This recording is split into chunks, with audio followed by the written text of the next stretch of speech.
Want to see some puppies? Eavesdroppin.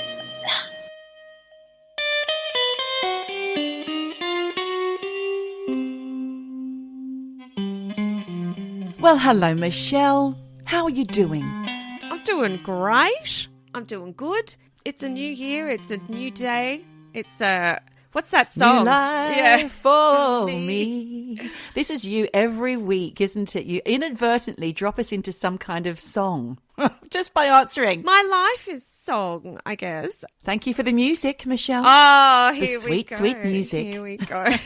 That's it. You can have a lyric or a song title for pretty much any emotion in your life, I would say. I wonder if we could actually speak in song lyrics. I wonder if we put our minds to it. Could we do that? I think that would be absolutely fabulous. That's a song. What's that song? Isn't that the Pet Shop Boys? Absolutely fabulous. I didn't know there was a song. I thought it was just the TV show. Could be that too. But I'm pretty sure Pet Shop Boys have a song. I didn't know. See, that's the problem, isn't it? There'll be obscure songs. You don't know all the songs. You don't know all the songs. And maybe people don't know us. We should introduce ourselves. Oh, that's a good point, Michelle. Yes. Well, I'm Geordie. And I'm Michelle. And you are listening to Eavesdroppin, the comedy podcast.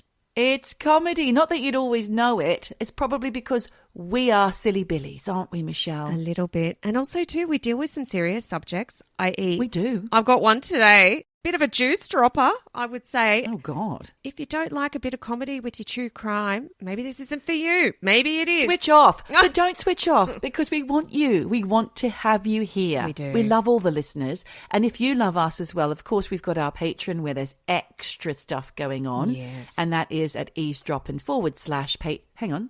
Have I got that right? No, it's Patreon. I always forget. Patreon.com /eavesdroppin. Eavesdroppin. No G. And then there's the Instagram. Yeah, there's all sorts of ways you can get in touch as well. We have regular listeners and they regularly write in. And actually today my story has been sent in by a regular listener, but more of that in a minute because Michelle, did you know Traitors UK is back on TV time? I did know this, and I will tell you, a listener and friend of the show, she actually applied for the Traitors. She got quite a way through and then the trail went cold. She's watching it now. I started. I haven't actually got very far into the first episode. And you did tell me at the time that you had a friend who'd applied for the show. Yes, and who was very far down the route. But she didn't end up, obviously. She's not on the show this year. Well, we should apply, Michelle, you and I. I think we should apply. Together. Although, as one. Well, they've got those bloody sisters on this year. Well, they always have somebody who's somehow related to one another. There was a mother and son last year. But they kept it hidden. Well, we would have to keep our relationship hidden. How could we? 2 Aussies. Well, there was 2 Welsh people this year, and I'll say no more because I don't think you can talk about Traitors at all because it gives too much away.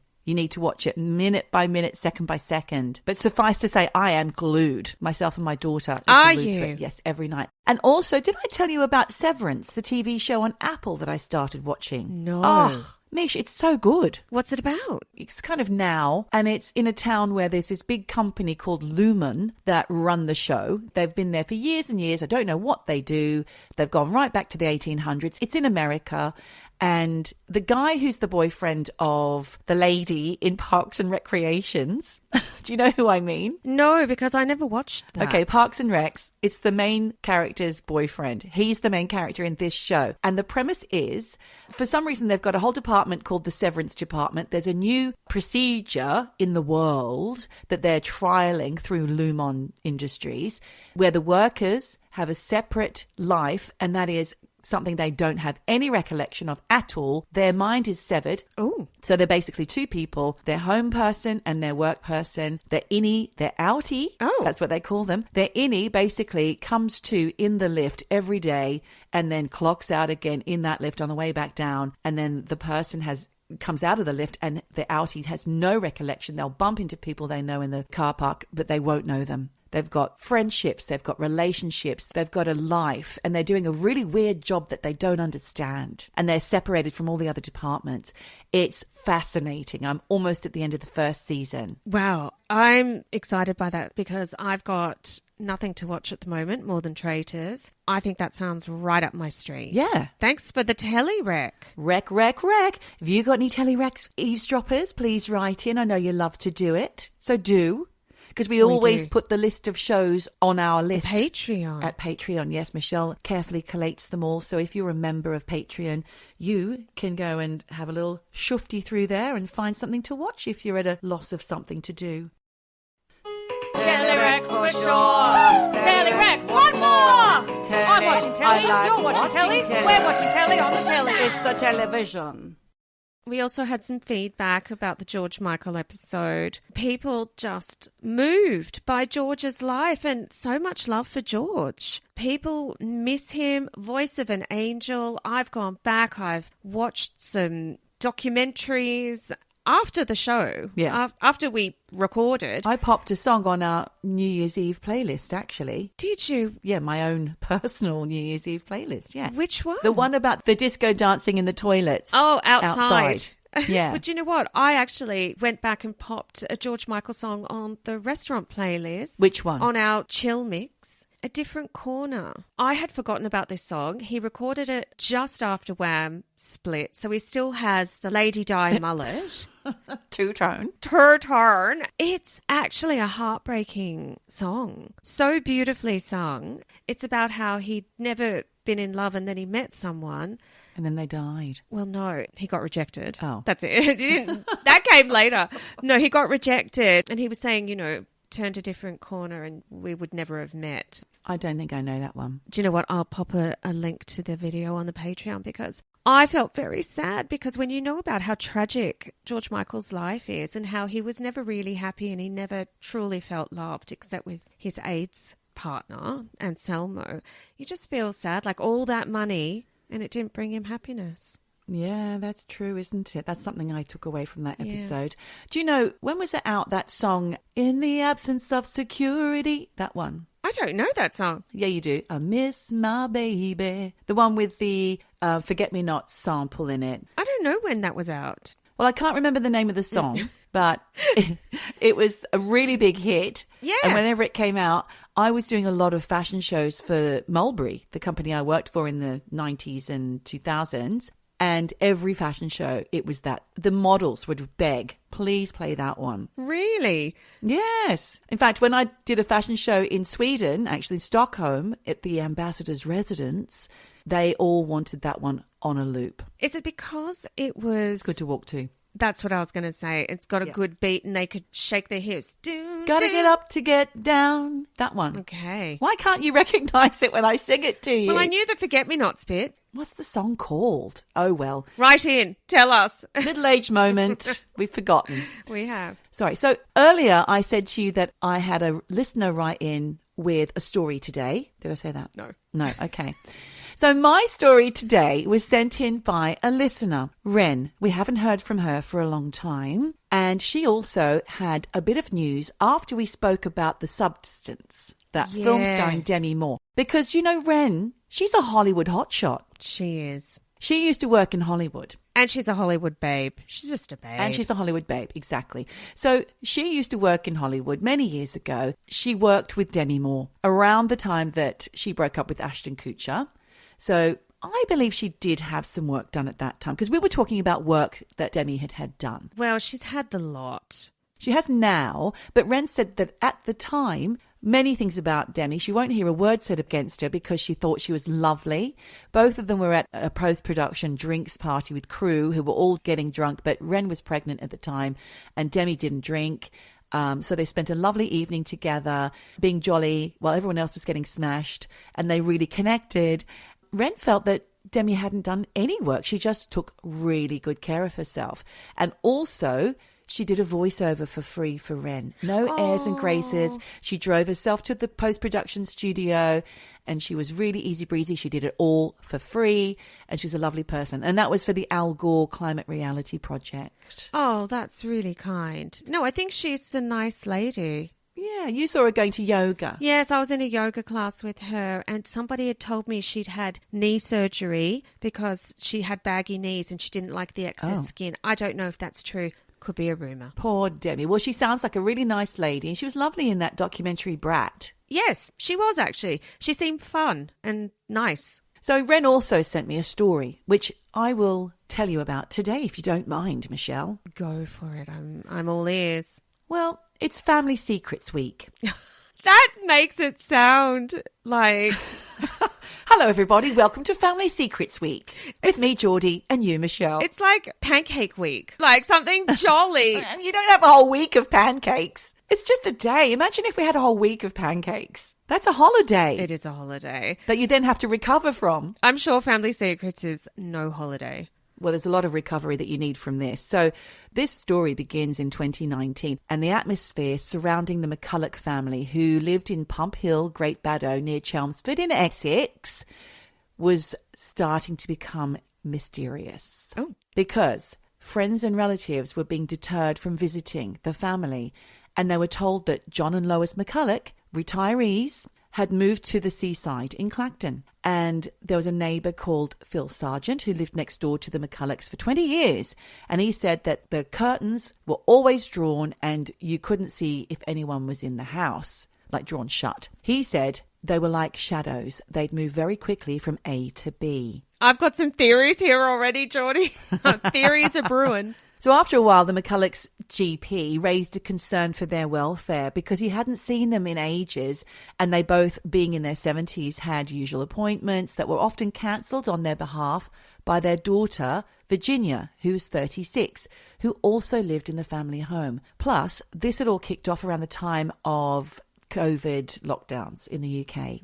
So a lot of people who were shielding would often cancel doctor's appointments. In fact, it was really hard to get a doctor's appointment. I think they were mostly closed or deterring people from coming in unless they really had to. So their GP contacted the local council, which must be what you do when you're trying to raise a concern. And they passed it on to the police, who turned up at the house to speak to Virginia McCullough in September 2023. Okay, so the daughter, they turned up to speak to the daughter. Yes. Though this wasn't the first time that Essex police visited the McCullough's home, because weeks before, Virginia had actually invited officers inside to talk about an allegation of an assault against her, which ultimately came to nothing, and I could find no more information about that. So that was basically dropped. It's a small-time request or concern from a citizen to the police, so maybe that stuff isn't reported. What, the fact that she's discussing an allegation of assault against... So somebody assaulted her, that's what she was saying. Yeah. I'm assuming that's all I could make of that particular piece of information. I thought it was pertinent. That's why I included it. Meanwhile, a missing persons investigation was launched, and when police spoke to Virginia later about that, she would tell them that her parents were travelling and would be returning in October. So they're trying to speak to the parents. She's saying they're not here, blah, blah, blah. But eventually police obtained warrants for their next visit to the house after the allegation of assault and phone calls in the interim. And that was September. So they smashed through the front door and began searching the house. And they found the body of John McCullough hidden in a crudely built tomb made from breeze blocks and blankets. Oh. Then they found the body of Lois, which was stashed behind sleeping bags and duvets in an upstairs wardrobe. Oh, my God. I mean, we knew they were dead. We kind of did. But the smell? Yeah. Was there a smell? No smell has been mentioned in all the reports that I scoured for this story, but they discovered that John, who was 70, had been poisoned, and Lois, 71, had been battered with a hammer and stabbed. Oh my In addition God. to being poisoned with their prescription medication, which was administered by Virginia. She immediately confessed. Yeah. There's video. This only happened in October last year, 2024. There's a video of her on the BBC, which I will send you the link to, Michelle, so you can put it up on Patreon if people want to see it, where she's basically saying, yep, I did it. So as the officers are handcuffing her, she calmly says, cheer up, at least you caught the bad guy. I remember this story. Now that you say it, this piece of video was all over the internet. Yeah. And then later when she was at the station, she confessed and told officers that she knew that this day would come eventually. And she said, quote, "I deserve to get what's coming, sentence-wise, because that's the right thing to do. And then that might give me a bit of peace." Oh. So she's a murderer with a conscience. Quite rare. Is she? Is she? Okay. Part 2. I don't know, because I don't know much about her apart from what I've read and what I'm going to tell you now. So Essex police discovered documents that painted a picture of a desperate woman in deep financial trouble trying to keep her parents from finding out. Oh, for God's sake, it's just a bit of money. Well, Michelle, let me tell you exactly what's been going on here. Virginia had been living rent-free at her folks' place for years, in addition to spending their money and piling up a load of credit card debts in their names. No. Yeah, she's been fucking with the whole thing for years. And forged letters revealed that Virginia had actually been deceiving her parents into believing that they'd lost money through scams. But in actual fact, it was her frittering away all their money. Well, she was scamming the parents. She was the scammer. Oh, this is shocking. As far as the McCulloughs were concerned, their daughter was well qualified. She had a good job. She was working towards becoming an artist, which she told them would financially benefit the whole family. But actually, she's taking advantage of her parents' kindness towards her, abusing their trust and manipulating them. Did she even have a job? I don't think she did. So she was unemployed, spending up all their money, telling them, "You've been scammed." I think something along those lines. Because it's such a recent case, not all of the information is out there. As such, no one's done a real deep dive that I've seen. It's just all the news reports that I had to go through. Yes. But I will send you all the info that I've got. Virginia gained a total of nearly £150,000 after the murder of her parents, just from claiming their pensions and spending on their credit cards. And she also sold off their assets. No. Yeah, so she's still making money for 4 years after their death. She needed to be stopped. That's probably why she said what she said. Yeah, she knew that financially what she was doing was not viable. There was going to be an end point, and that end point was going to end badly. And I'm assuming that there's brothers and sisters as well. So they were also being fed lies and deterred from coming around, I assume. There wasn't much about it, but I did see funeral pictures where it said dad and family members were speaking, but I didn't get much info, like I said. You know, it's recent. People are still healing, so we have to be sensitive to that as well. In court, it was discovered that Virginia had an online gambling problem and spent £21,000 between 2019 and 2023 on whatever it was she was doing, whichever gambling sites she used. That's an illness. I know you don't believe that that can be curtailed, but yeah, I don't know a lot about the addiction side of things. That ruins lives, and even though people in it know it's ruining lives, they can't control it, Michelle. Yeah, I know. That's the whole point of addiction. If you could control it, you would, but you can't. And the secret nature of it as well means that no one's there to help you. Well, there's shame involved with that kind of addiction as well. But it's believed that her tangled web of lies and the fear of being found out was what inspired her to kill her parents in the first place and live with their bodies for 4 years. Fucking hell. She was that freaked out about them finding out. She just had to kill them. I mean, I can see people get into a mental hole and feel there's no other option. But if I kill them, the problem goes away. Well, of course it doesn't. You just create more. What sort of a mind thinks that logically? It's unusual. But the neighbour, Phil Sargent, who I said earlier said their curtains were always shut, was quoted as saying she'd come across as quite pleasant. She was funny. She was irreverent as well. She had a dark sense of humour. However, other folk in the community believed her to be a fantasist. Right. So the greengrocer, Paul Hastings, at their local shopping centre, had also noticed the absence of his usual customers, the McCulloughs. And when Virginia would come in, he would ask after them. She said that her parents had moved. So Paul Hastings said about her that she was a really unusual character. And as such, you wouldn't really think anything was amiss. So she was a quirky kind of person. And it wouldn't seem like she was acting out of character. He said, she came into the shop and said, "The police are after me. They think I killed my mum and dad." And he thought nothing more of that.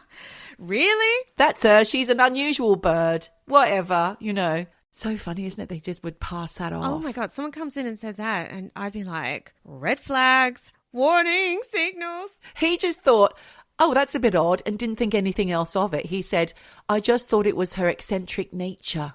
But also Virginia would come into the shop up to 4 times a day, but then she'd disappear for weeks. Right. So erratic shopping behaviours, I suppose. Then there's Debbie Pollard, who ran the local flower shop and said that Virginia would bombard her with food and gifts. I wanted to know more about that, yes, but I couldn't find anything else, unfortunately. Why has Virginia targeted Debbie Pollard? Why is she kind of stalking her a little bit? Love bombing, I would say. Love bombing, exactly. So Debbie said, we knew she was odd, but I would never have dreamt she would be capable of doing what she actually did. And poor Debbie was absolutely horrified at the fact that Virginia was living in her house with the corpses of her parents for so long. And look, I think once you get over the shock of your dead parents upstairs in your closet or in a breeze block coffin, I think once you've kind of made peace with the fact they're gone, I've done that, you just get on with your life. Gosh, Michelle, I never gave it that much thought, but you've come to that conclusion quite rapidly. Look out, Jen. Oh, no. I just think that if she's quite an erratic, eccentric thinker, she probably just thinks, oh, well, it's done. Move on. Maybe. And she's got some gambling to get on with. Yes, the gambling is the really pressing engagement that she needs to do. Both shopkeepers, however, Debbie and Paul Hastings, said that Virginia had also pretended to be pregnant, going as far as having a fake bump under her clothes. Again, I wanted to know more about this, but I couldn't find it. So Virginia has some mental health issues. Clearly. Killed her parents for a start. Yeah. And I guess there's something there. Well, like I said before, she admitted to the parents' murder between the 17th and the 20th of June in 2019. And she was given a life sentence in October 2024 for their murders with a minimum of 36 years. Oh, okay. She's not getting out. She's not getting out. So during her sentencing, Virginia appeared emotionless until she listened back to her interview with police where she described the murder of her mother. And at that point, she wept. In the police interview, she said, this is what Virginia said, she looked so innocent. She was just sat there listening to the radio. I did go in 3 times to build up some gumption, but I knew I had to get it done and can't hesitate. She was just staring at me in disbelief. Oh, it's so awful. Oh, God. She poisoned both of them, but her mum didn't succumb to the poisoning, so she had to finish her off violently. Fucking hell. Do you know what? When we talk about these things, they're quite abstract. But then when you hear a first-hand account like that, makes it real. Picture the innocent eyes of this mother just staring at her in disbelief, going, what? Who probably wasn't being abused, apart from financially, and they didn't even know it, by this daughter. And then suddenly your daughter walks in and she's killing you.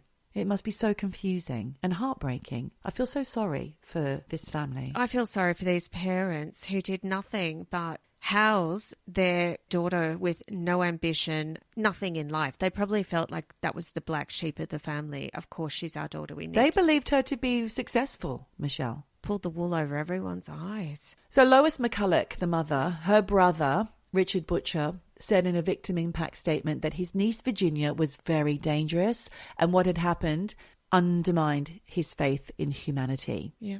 Essex Police Detective Superintendent Rob Kirby mentioned that her typically calm response in court reflected the deliberate, thorough nature of the killer she was. He said, throughout the course of our investigation, we have built a picture of the vast levels of deceit, betrayal and fraud she's engaged in. It was on a shocking and monumental scale.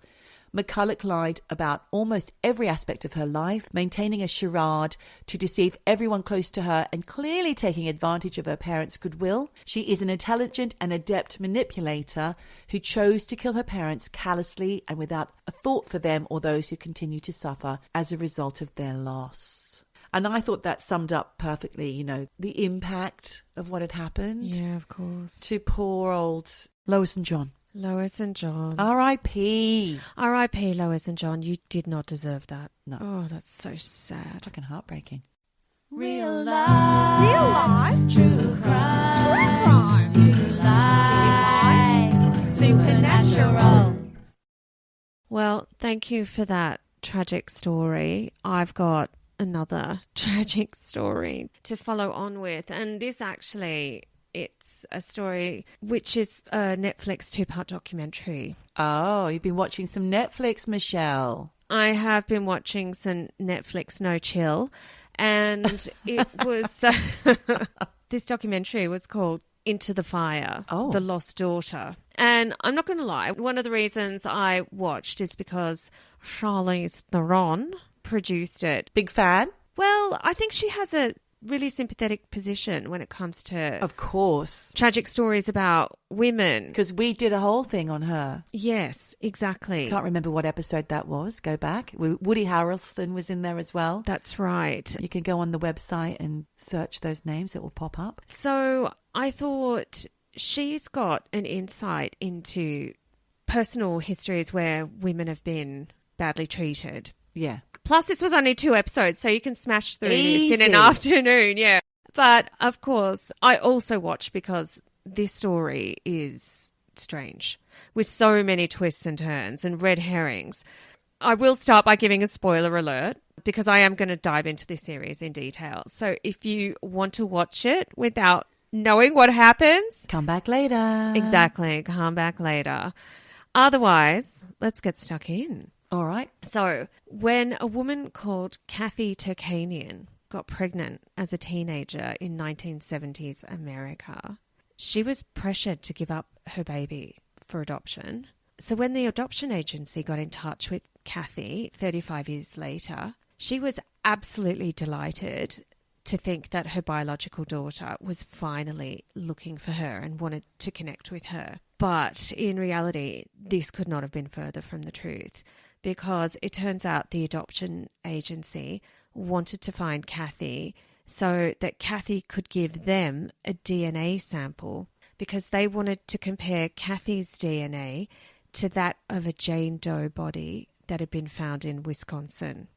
Just pin that, because I'm going to circle back and start at the beginning of this whole crazy story. So when Cathy Turkanian met her husband, Ed, at a bar in New Orleans in 1991, she quit her job as a nurse, moved to Massachusetts to be with Ed, and 10 weeks after they met, they got married. And they're still married to this day. Nice. And in this series, he is just lovely, just so gorgeous with her. Thing is, a month after they tied the knot, Cathy dropped the bombshell with Ed that when she was 16, on June 23rd, 1974, she'd given birth to a baby called Alexis Miranda Badger. But as a teen mother, and with an abusive mother of her own... Oh, God. That literally gave her no support as a 16-year-old mum, Cathy was pressured by her mum into giving Alexis up for adoption when that baby was 7 months old. Oh. So not at birth. No,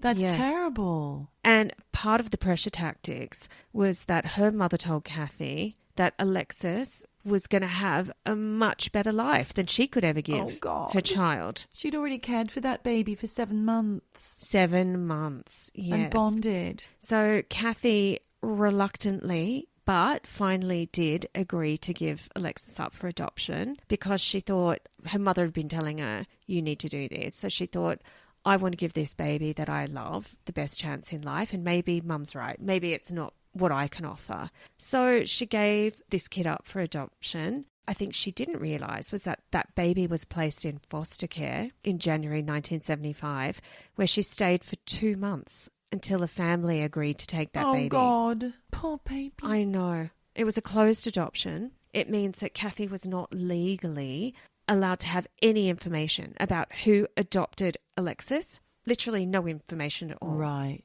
okay. Forever. That was kind of a thing. I don't know about the States, but back in the 70s, that was kind of how it was done. Nowadays, it's different, and there is some sort of written contact, sometimes even visits as well. I'm not sure. In the UK, at least. That's all I know. Well, in 1970s America... No way. That was it. Door shut. And forever. Yeah. Because you were never allowed to have any information on who adopted your baby, where they went, name, nothing. For sure. So, 35 years later, in March 2010, when Cathy got that letter from the adoption agency from Norfolk, Virginia, like I said, Cathy naturally assumed her daughter wanted to connect. But when she read that a Jane Doe body had been found in a cornfield in Wisconsin, and that investigators thought there was a possibility that the Jane Doe was Cathy's daughter, Alexis, it just threw up so many questions. You know, like, who is the girl in the cornfield and what happened to Alexis? So Cathy agreed and gave a DNA sample, which was not a match to the Jane Doe, which in one way was a relief, but in another way opened up a whole new can of worms, because where was Cathy's daughter Alexis? Yeah. And it was then that Cathy learned her daughter had been missing for decades. No. But because of the closed adoption regulations, the agency could not tell her what her daughter's new name was or give her any details about her daughter's disappearance, which was absolutely devastating for Cathy. However, Ed, Cathy's husband, had an idea to search missing persons websites looking for a girl with the same birthday as Alexis. Okay. Good thinking, Ed. Yeah, pop that into Google. Immediately found a missing girl who had been missing from Michigan. He's a fucking star. He's a star. This person went missing in March 1989, and the girl's name was Aundria Michelle Bowman, and she went missing when she was 14 years old. God. Now, Cathy Turkanian is, and this is a quote from a woman in the documentary who called her a pit bull with lipstick. So Cathy is a strong personality. She is a tough lady. And she was horrified that the daughter she gave up for adoption didn't have the better life she should have had. She was heartbroken. Yeah, of course. So she went sleuthing around the internet to see if she could find out any more information about her daughter, but there was nothing. So in 2010, she started a Facebook page called Find Aundria M. Bowman, and within days, her computer was pinging with messages from people who went to high school with Aundria. Oh, wow. And it was from her school friends that Cathy discovered that Aundria had been adopted in March 1975 by a couple called Brenda and Dennis Bowman. Now, Brenda and Dennis had been high school sweethearts who got married in 1971, but Brenda was told that she most likely would never have children of her own. So they decided to adopt, and they were given Aundria. The Bowmans lived in Virginia for a few years before moving to the small town of Hamilton in Michigan. And then, in 1987, Brenda discovered that she was pregnant, and in December that year gave birth to a daughter called Vanessa Joy Bowman. And, according to friends and family, Aundria, who was 13 at the time, was absolutely smitten with this little baby. And her friends and family also said that Aundria was this funny, outgoing, bright girl who was popular, but who was also a bit of a chameleon and also wanted to fit in with people when she was with them at any given moment. She would sort of change herself. That's a kind of a trait of an adoptee. Okay, interesting. Yeah, especially one that has had not one sole care figure for the first part of their lives. Right. People-pleasing traits. Yes, I think she was. Yeah, because their survival relies on it, you see. Yeah, that makes sense. But according to her adopted father, Dennis, around the age of 12 or 13, Aundria just out of nowhere changed from being a sweet girl to someone who was shoplifting and lying, who was buying drugs at school and running away from home. And on the afternoon of March 11th, 1989, Dennis apparently picked up Aundria from school, dropped her at home, grabbed the baby and Brenda, and took Brenda to work. Now, Dennis got home around 6:30 p.m. and found the house unlocked, but didn't really think much of it because Aundria was home. So he walked inside, put the baby on the sofa, went upstairs to look for Aundria, and apparently the Bowmans always locked their bedroom door. Which I think is fucking weird because why do your parents lock the door. What's in there, Mum and Dad? I know, like the GIMP tunnel. Oh, God. No, sorry, not a tunnel. The GIMP. What's a GIMP tunnel? The GIMP changer. I don't know where the tunnel bit came from. I was thinking of a GIMP chamber. Right. Who fucking knows? I thought that was very weird. Dennis says on this day, the lock was broken. Oh, maybe their guns are in there. Yeah, maybe. They're American. It is America. Well, Dennis saw that an envelope of cash was missing from the dressing Cash is in table. there too, right. So he put two and two together and thought that Aundria had run away again, had taken the money, and he also noticed that the baby's piggy bank had been emptied. Baby's got a piggy bank? Yeah, I know. I guess they put coins in. Who knows? The baby's not putting coins in the slot. All the money in the piggy bank was gone. And for anyone who doesn't even know what a piggy bank is, People know. we could have listeners. People know. Do they still exist? Yeah, sure. I don't know. Does money still exist? I mean, when was the last time you had a coin in your hand? Oh, yesterday I was picking up coins off the floor, discarded like they didn't matter. Well, yes, exactly. I mean, Switzerland still is cash, cash, cash. People love cash here. Piggy bank, raided. Aundria, not home. So Dennis thought, this doesn't look good. So he called the police and reported Aundria missing. And when Brenda got home from work at 11:30 that night, I don't know what she does actually. Yeah. She freaked out and started driving around the streets looking for Aundria, Jesus. but there was no sign of her. She was just gone. And over the next few weeks, the police got a few tip-offs from the public. She'd apparently been seen at a roller rink and a grocery store in Michigan, as well as at a strip club in Indiana. But the sightings were never confirmed, and pretty soon, everyone just stopped looking for her. Oh, For 20 years, no one looked for that girl. that's heartbreaking. Why? Well, everyone just moved on. Fuck off. Yeah. Until an internet sleuth called Carl Koppelman joined the dots between a Jane Doe in Wisconsin, who was killed in July 1999, and Aundria Bowman's disappearance. Yeah. Now, in this documentary, Carl is a total fucking hero. He's an accountant living in California who, in his spare time, works as a volunteer digital forensic artist. Wow. So he loves to put composite pictures of people together. Yeah. He's self-taught, but he has been the key figure in solving more than 13 cold cases from his facial reconstructions. Far out. Pin that guy's name. I know, he's amazing. But more than that, because he's also an accountant, he knows his way around an Excel spreadsheet, and he realised talent. that the search... I know, I can't do that. Fucking hate Excel. Me too. It's maths, babe. It is. And all the bloody... What do they call it? Cells. All the cells. They just annoy me. They all don't add up. They're supposed to, but... They are supposed to add up. But you have to put the correct Number in the first place. instructions in. No, you have to put the Okay. correct numbers in terms of like the instruction for each cell. And it drives me mad. But this guy loves a fucking spreadsheet. And he realised that the search parameters for joining up the details of missing persons was pretty shit. So he created a new spreadsheet with tens of thousands of missing persons. Wow. He entered all their information in and then applied in some fucking crazy way that I think, hats off to you, mate, applied something that allowed this spreadsheet to be searched in 13 different ways. Oh.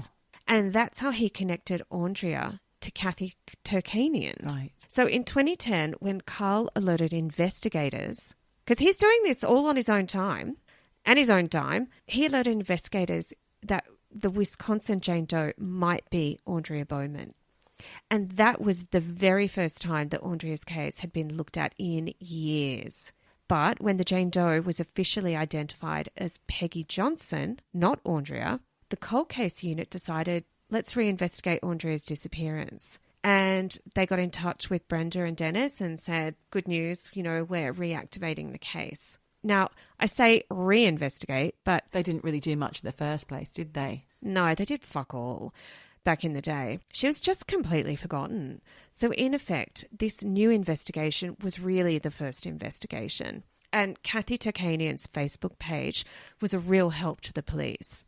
Then in May 2013, Cathy gets a message from a woman called Meta McLeod, who told her that when she was 6 years old, in September 1989, she was abducted from a gas station in Hamilton, Michigan. Oh, my God. And since Aundria went missing in March 1989 from the same town, Meta was getting in touch because she thought maybe their cases could be connected. Yeah, sure. So Meta had been walking to a friend's house that day when a man in a red truck stopped her and asked her if she wanted to see some puppies. Oh, God, that old chestnut. That old fucking trick. I just thought, really? But I guess back then, to a 6-year-old who didn't know any better... Of course, you want to see kittens, you want to see puppies. Do you remember those videos they used to show us when we were that age, back in those days? Not to get into the ute with the man who has the puppies. And actually, something shocking happened to my daughter recently that she just told me about the other day. Okay. She said that coming home from school, there was a middle-aged man on a bike, and they were all out of uniform because it was the last day of school before Christmas. He stopped her and her friend and asked, he said, "Hey girls, I wonder if you can help me." And now she knows from things that I've told her that no adult ever needs help from a child. True. Never. So she and her friend just kept walking. He said, "I wonder if you can help me. I'm looking for a Christmas present for my 19-year-old daughter. Have you got any ideas?" They kept walking. But then she turned around and saw that her group of friends behind her, 3 or 4 girls, stopped and entertained the question and answered him. Now, I said to her, now we know that that's foolish, right? Why would he ask you? If he's got a 19-year-old daughter, he's not going to ask a 14-year-old girl, is he? Because he knows. And my son said, he knows that he should already know what she wants. I said, no, he knows how fucking creepy that is. Yes. And if somebody did that to his kid, he'd go mad. Yep. So why do it to others? He's obviously a fucking creep. So did this have a bad outcome, or it was... I don't know. I think they're all fine. But yeah, the outcome was he got his kicks. Yeah, of course. Got to talk to a bunch of little girls. And maybe he's grooming. I don't know. He could Keep be an eye grooming. open. Hopefully he didn't have a long coat with nothing underneath it. Oh, fuck. You know, a flasher. Let's hope that didn't happen. Yeah. Well, this guy used the old line, "Want to see some puppies?" Then he pulled this poor girl, Meta, 6 years old, into the truck, drove off the main road 18 miles away to a place called Silver Creek Campground, where he took a rope from the truck, Oh, God. took Meta into the woods, and, trigger warning for those who need it, he did sexually assault her. When some dogs started barking, he fled the woods and left Meta tied up. But somehow Meta managed to walk to the road and get help. Wow. And she got taken to the police station, where she worked with sketch artists to create a composite of the man who abducted her. Oh, my God. But the suspect was never found. Now, Aundria's adopted dad, Dennis Bowman, was working as a carpenter a few blocks away from the gas station where Meta was abducted. And the Bowman house was about 6 blocks from the woods where Meta was assaulted. Mm-hmm. And, no surprises, Dennis had a red truck. Oh, shit. And if you look at the composite sketch Meta helped the police create and a pic of Dennis Bowman, there is more than a passing resemblance. Oh, no. So at this point, Cathy Turkanian is putting 2 and 2 together and coming up with Dennis Bowman killed my daughter. Right. So in 2015, Cathy and Ed and Carl Koppelman, the spreadsheet guy, they all meet up to see if they could find out more info about Aundria's disappearance. So they went to Michigan and spoke to Aundria's high school friends, who told Cathy that Aundria often said her parents hated her. They told stories of seeing Dennis screaming at Aundria, hitting Aundria. Oh, no. And weird stuff like making Aundria eat dry bread with mustard while the family had hamburgers. Oh, my God. So they're punishing her in like weird ways. That's awful. They also said that Brenda saw everything and did nothing. Oh. Another friend also told Cathy that Aundria once had hidden at her house for 4 days because she told her friend that at night Dennis would go into her room and sexually abuse her. Oh, no. Now, her friend told her, you need to go to the school principal about this and tell them what's going on. So she did. And they called a meeting with Aundria and Dennis and Brenda. Oh, no. Where Aundria had to tell everyone in the room what was going on in front of Dennis and Brenda. Of course, Aundria didn't say anything. Right. Because she was probably so fucking scared of Dennis. Absolutely. Yeah. And why was this information not out there? Why did the school not share that with the police once she'd gone missing? Well, exactly. But Aundria had said to Brenda, I think a number of times, my dad's doing things to me. Brenda would not believe it. Wow. No, you're making it up, Aundria. The whole matter was dropped. And like I said, you know, Aundria had told Brenda that Dennis was molesting her. So this girl literally had no one to turn to and probably realised that telling the truth was going to make her life worse. So her friend said, you need to run away. But she said, I can't. I can't leave my baby sister alone in that house. Right. So she stayed around. That's why it was so weird to her friends that one day Aundria just ran away, just picked up and left without taking any clothes. Apparently only the cash that Dennis said was missing. But there were a lot of people who thought the whole story did not add up, including Brenda's cousin Sue, who had suspicions around Dennis and who actually anonymously called police with a tip-off to take a closer look at Dennis. Oh, gosh. So, of course, when Aundria's friends told Cathy all of this info, Cathy was devastated. Yeah. The daughter she gave up to give a better life to had actually been sexually abused, assaulted, and most likely murdered by the family that adopted her. This is probably most women's fear when they give up a child, whether willingly or not, for adoption. And I know that was my mother's fear as well. She confessed that to me when I met her. Oh, God. Can you imagine that fear? I mean... Yeah. She lived her whole life worrying. But she must also have had intense relief when she met you and saw how beautiful your life was. She did. So you actually gave her that gift. Poor Cathy Turkanian had just heartbreak and she was fucking pissed off. And she decided, I'm going to fucking pin this murder on Dennis. Good. Because her intuition was screaming, he killed my child. So she decided to use the Freedom of Information Act to get some background info on Dennis. And that's when Cathy discovered a long fucking rap sheet for Dennis. In June 1998, Dennis was arrested for breaking and entering and stalking a co-worker. Oh, my God. Who the police believed he was going to murder because when they caught him... God. Yeah. When they caught him breaking into the home of this co-worker, they found a duffel bag with a mask, burglar's tools, and a sawn-off shotgun. Why are these three people doing the police's work right now? Exactly. Dennis was sentenced to a year in jail, plus a few months probation. In May 1980, Dennis also had tried to assault an 18-year-old woman called Karen, who had been biking along a lake when he drove up behind her, pointed a gun at her, and forced her to cycle into the woods, where he shot at her multiple times. Oh, my goodness. Somehow she managed to get away, and Dennis was charged with attempted murder, which somehow got reduced to assault with intent to commit criminal sexual conduct. Now, during the case, the judge told the court that Dennis had told court psychologists that he had thoughts of forcible rape. And it was the court psychologist's opinion that Dennis Bowman was the clinical picture of a rapist. Crikey. The judge told the court that Dennis was a danger to women and that he would remain a danger if he was not confined. And Dennis was sentenced to 5 to 10 years in prison. Brenda was like, he's my husband. I take my marriage vows seriously.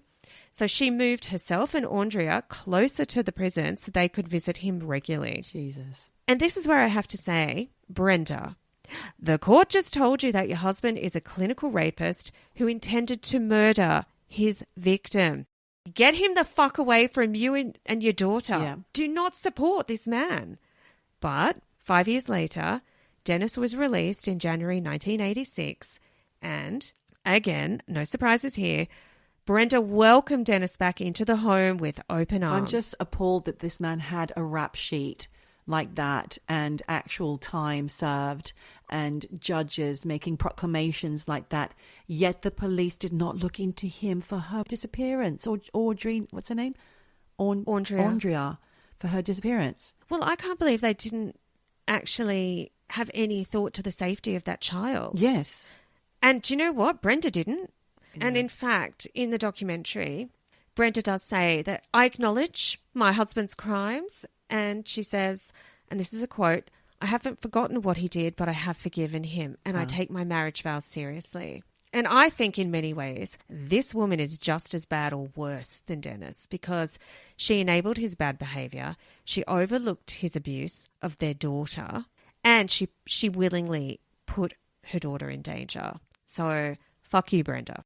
Cathy and Carl Koppelman start meeting regularly to try and find more clues about what might have happened to Aundria, and they discover that less than 6 months after Aundria's disappearance, the Bowmans moved to a new house a few blocks away, and Cathy was immediately suspicious about this. So she went on Google Earth and looked at the Bowmans' new house, and she saw this area on the property about 20 or 30 feet from the house that seemed really strange to her. And her instinct said, that's where my daughter's buried. Right. Wow. So she went to the police, she told them her theory, and they just poo-pooed the whole idea, saying that if Dennis had murdered Aundria, most likely he would have buried her in the woods across from the house. But Cathy was like, I'm right.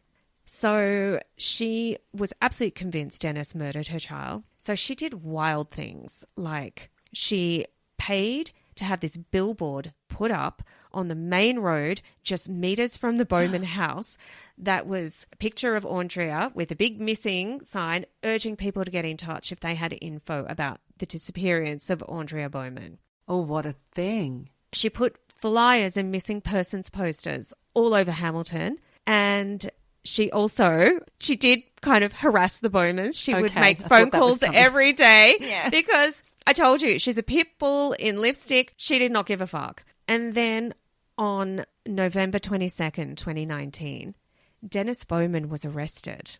And while he was inside the police car with the video cam running, you can hear him saying, quote, 6 cops came at me out of nowhere, slammed me against the window and said I'm under arrest. They won't tell me what for. I didn't kill my daughter. There's no goddamn way 31 years ago she walked out of our life. We have no idea where she is. I didn't murder my daughter. Now I've never been arrested. What? Yeah, I know. He's rambling. But no one said he'd been arrested for Andrea's murder. He said he didn't know why. Exactly.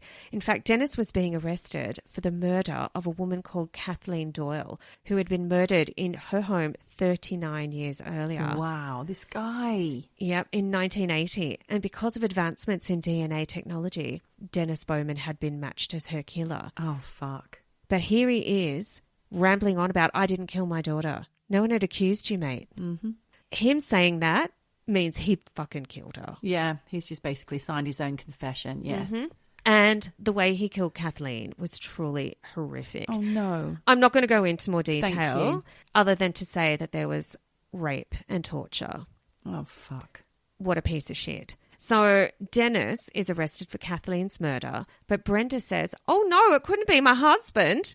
He wasn't even in Virginia at the time. But detectives looked at court transcripts from the case where Dennis had attempted to assault that 18-year-old girl at gunpoint in May 1980. And in the transcripts, Dennis's defense lawyer says Dennis was not present at the time because he was attending a 2-week summer camp requirement with the Navy. He was in the Navy in Norfolk, Virginia.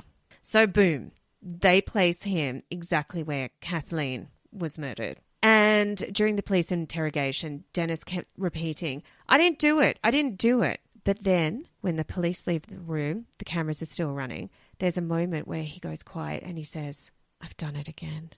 Oh, what? It's a chill bump moment in this documentary because God, you immediately know this guy is fucking psychopath serial killer. So while this is going on, police get a warrant to officially check Dennis's property where Cathy says she thinks Aundria is buried. They bring in the cadaver dogs, the ground-penetrating radars. They don't find anything. And Cathy is so fucking confused. She's like, I just know she's there. Yeah. Then, in June 2020, Dennis pleads guilty to 1 count of first-degree murder, 1 count of rape, and 1 count of burglary for the Kathleen Doyle case. And he gets given 2 life sentences plus 20 years. But because the crime occurred in Virginia, it means Dennis needs to serve his sentence there and not in Michigan. Yeah. And the police are like, right, maybe we can use this as leverage to get Dennis to talk about what really happened to Aundria. Okay. So they say, if you want a chance of staying in Michigan so Brenda can visit you, give us information about Aundria. So he says, okay. He gets together with Brenda. He's allowed to have a meeting with her. And he tells her, Aundria's dead. Oh. And she's been dead from the start. Yeah. And he then tells his story about how he'd caught Aundria in their bedroom stealing money. They got into an argument. Aundria told him she was leaving. He hit her. She fell backwards down the stairs and died of a broken neck.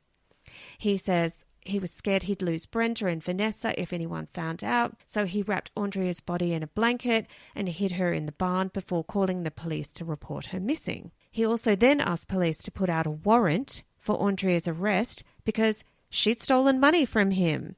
So not only did he kill her, he made her out to be a fucking delinquent. What a prick. And how this story is so untrue as well. This is not how it happened. He's an absolute lying piece of shit. He then told Brenda he kept Aundria's body in the barn for a couple of days before he tried to stick her in a cardboard barrel. But her body wouldn't fit. So he cut off her legs with a machete. Oh, fuck off. Stuffed her in the barrel and rolled her out next to his neighbour's trash, and it was taken the next day. Oh, my God. But Cathy Turkanian went bullshit on this story because she still believes Aundria is in Dennis's backyard. So the police are like, nice try, Dennis. Tell us the truth. So in December 2019, police intercept a letter to Brenda from Dennis where he tells her, quote, between you and me, Aundria did fall, she did break her neck, and I did hide her body, but I did not throw her body in the trash. I placed her body in a proper grave next to an actual graveyard. I wrapped her in a clean white sheet and wrapped her hands and feet with a red ribbon. She liked that colour. He makes me sick. Then I placed her in a new silver tarp, sprinkled cedar chips and cloves and pieces of cinnamon between her and the tarp, and then filled the grave. Well, again, bullshit. And finally, on February 4th, 2020, Dennis told Brenda that Aundria was buried in the backyard, exactly where Cathy Turkanian had suspected all along. Mother's intuition. Yep. So the police went back, excavated the site, and after hours and hours of digging, they found a barrel with 4 bags inside it that contained a load of dirty baby diapers and the cut-up remains of Aundria Bowman. Oh. He'd completely dismembered her and then just thrown the baby's nappies in the bags. He's disgusting. He's disgusting. Absolutely revolting. When Brenda said, Dennis, why did you lie about the burial? He said, well, I hoped if I told you that, you'd just let it go if you believed that Aundria had had a proper burial. So Dennis pleaded no contest to 1 count of second-degree murder and was sentenced to 35 to 50 years in prison. Those numbers are racking up. Dude's never getting out. And boo-hoo, Dennis had his hopes of staying in Michigan dashed because after he was sentenced, he was immediately transferred to prison in Virginia. Yep. Brenda, in the meantime, had Aundria's remains cremated and gave Cathy Turkanian half the ashes, which absolutely fucking destroyed Cathy. That is pretty upsetting. Cathy said all they did was chop her up even more. Yeah. And personally, I don't believe she fell down the stairs. No. I believe Dennis went up to sexually assault her again. I believe they probably got in a fight and he killed her. That is what I believe to happen. And that is basically the story of Aundria Bowman, Cathy Turkanian, and her fight for getting justice for her missing daughter. Oh, God, Michelle, that is so heavy. I tell you what, I'm so heartbroken for Aundria, forgotten like that and left. And not just that, she's in a home where she had no help and no one to rescue her. And her mother would have had her all this time had she not been coerced into giving her up. Her life could have been so different. It's heartbreaking. And I just think of all the children and all the people who get, lost in this way and feel as if they have nowhere to go. It's really sad. And I'm sorry if we've just made everyone feel a bit sad. on our comedy podcast. I know. But like I said, it's real life true crime. Life has many hues. It does. Doesn't it? And I will say, actually, Cathy Turkanian never had another child because she felt that she would not be a good mother. And she would have been fucking amazing. This woman is so strong. She did her best. This documentary, I know you've heard it all here, but there's a lot of detail I didn't go into. And it's definitely worth smashing through those 2 episodes if you have an afternoon and you want a Netflix no chill. Well, thank you, Michelle. That was so sad. But I guess on the back of that, there's not much else we can say apart from be gentle to yourself, be kind to your fellow humans. I know I am and you are and all of our eavesdroppers are. And you never know what people are going through, so kindness is important. That's a good message for 2025, Michelle. And on that note, wherever you are, whatever you do, just keep eavesdropping. Eavesdropping, eavesdropping, dropping, eavesdropping, dropping, eavesdropping, eavesdropping, dropping, dropping.